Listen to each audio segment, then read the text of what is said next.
तो बच्चों अब हम तीसरा अध्याय पढ़ेंगे, लेकिन तीसरा अध्याय पढ़ने से पहले मैं उसके पात्र बता देती हूँ आपको कौन कौन से हैं। अमित है, मीनू को देखने आया लड़का। मायाराम है, अमित का पिता। धनीमल है, अपनी बेटी का रिश्ता लेकर आया व्यक्ति। सरिता है, धनीमल की बेटी। मीनू है, दयाराम की बेटी एवं उपन्यास का मुख्य बिंदु। मधु, अमित की बहन। आशा, मीनू की छोटी बहन। अमित की माताजी। ये पात्र हैं आपके अध्याय 3 में। तो अब हम अध्याय शुरू करेंगे। अमित व मायाराम जी जब अपने घर पहुंचे तो उन्होंने देखा कि कोई सज्जन व्यक्ति उनका इंतजार कर रहे थे। बात करने पर पता चला कि वे उसी शहर के एक धनी व्यक्ति थे जिनका नाम धनीमल था। मायाराम जी व धनीमल जी की कुछ समय तक बातें होती रहीं। धनीमल जी अपनी बेटी सरिता का रिश्ता लेकर आए थे। उन्होंने उसका फोटो मायाराम जी के सामने रख दिया।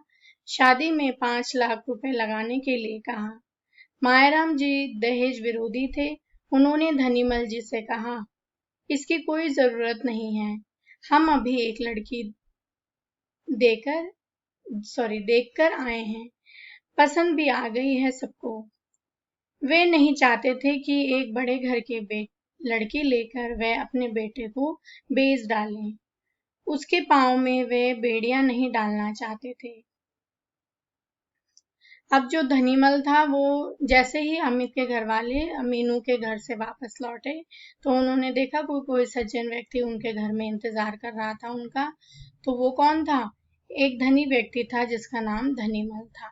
तो वो अपनी बेटी का रिश्ता लेके आया था अमित के लिए।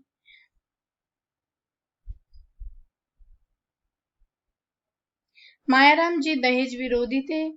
उन्होंने धनीमल से कहा, इसकी कोई जरूरत नहीं है, हम अभी एक लड़की देखकर आए हैं, पसंद भी आ गई है सबको। वे नहीं चाहते थे कि एक बड़े घर की लड़की लेकर वे अपने बेटे को बेच डालें। उसके पांव में वे बेड़ियां नहीं डालना चाहते थे। मायाराम जी ने मना करने पर भी धनीमल जी ने कहा, मेरी तो बस 3 बेटियां ही हैं, मेरे मरने के बाद सब कुछ इन्हीं का है।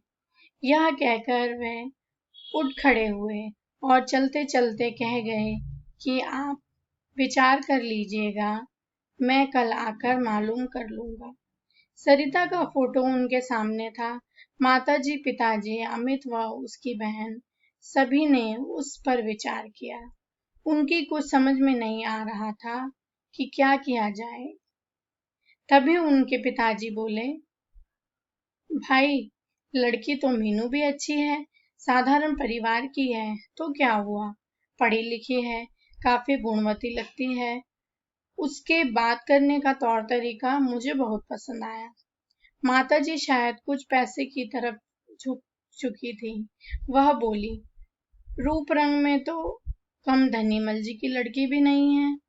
फोटो दिखाते हुए बोली, देखो फोटो, कैसे तीखे नाक नक्श हैं इसके, और भाई तौर तरीके आदत का तो साथ रहने पर ही पता चलता है। तभी अमित की बहन मीनू का फोटो भी उठा लाई। सरिता और मीनू दोनों के फोटो सामने रखकर देखने लगी। सरिता के कटे बाल उसके चेहरे की सुंदरता बढ़ा रहे थे, पर नाक नक्श में मीनू से ज्यादा अच्छी नहीं थी।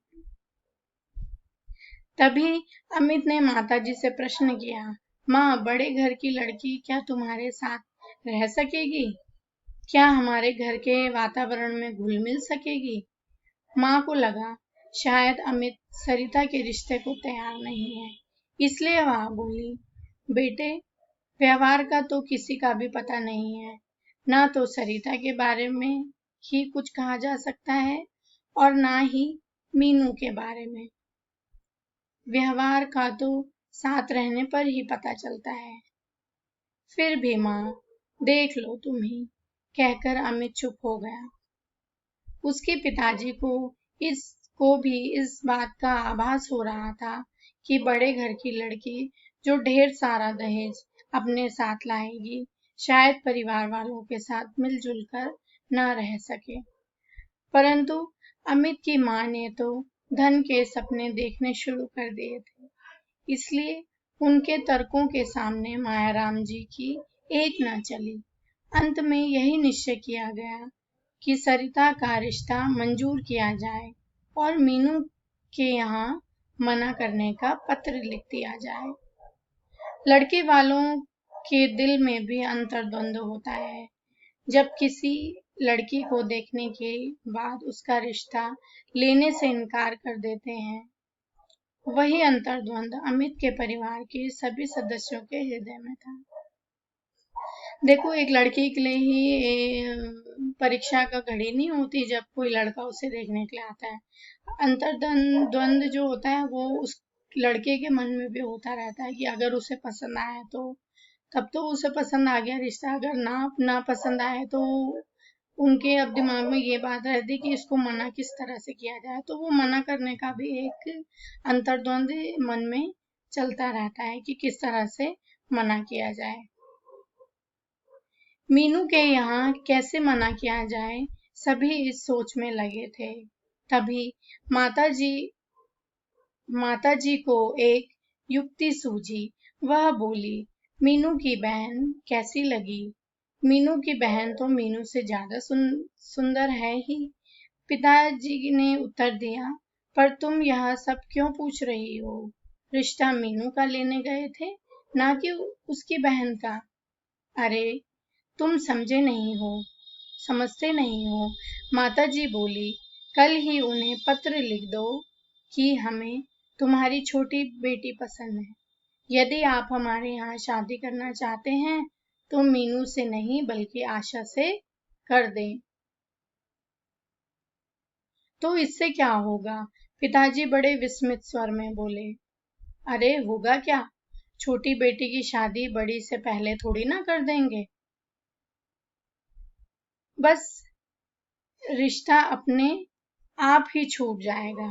माताजी बड़ी प्रसन्न मुद्रा में बोली, जैसे उन्होंने कोई महत्वपूर्ण योजना बनाई हो।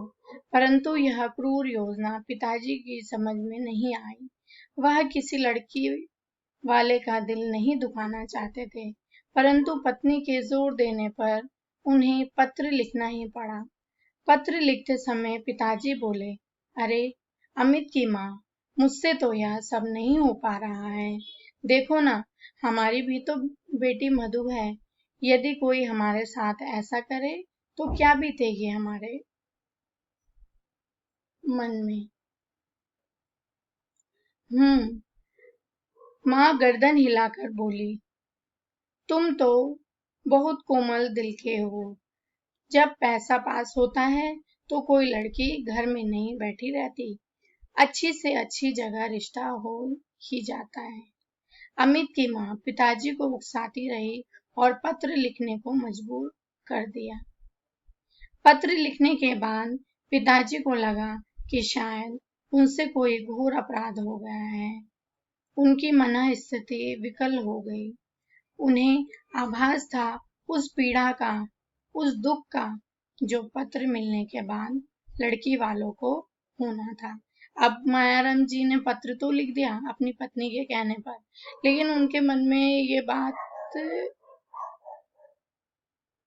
बहुत एक तरह से उनको बहुत चिंता सी हो रही थी और बहुत अजीब सा, बहुत बुरा सा महसूस हो रहा था कि मैं पत्र तो लिख रहा हूँ, लेकिन इस पत्र को जब मीनू के घर वाले पढ़ेंगे तो जब उनको मिलेगा यह पत्र तो उनको कैसा महसूस होगा। यही विचार उनके मन में घर कर गया और बहुत ही मनस्थिति उनकी विकल सी हो गई। बहुत उनको टेंशन होने लग गई कि अब आगे क्या होगा। तो यहाँ पर हमारा तीसरा अध्याय भी समाप्त हो चुका है। अब मैं आपको चौथा अध्याय पढ़ाऊंगी।